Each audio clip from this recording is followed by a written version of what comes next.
earthquake. Lo sentí, me despertó.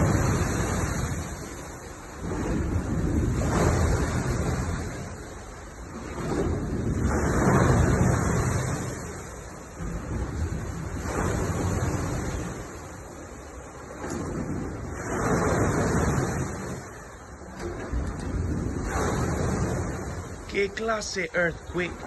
La casita se sentía como si estaba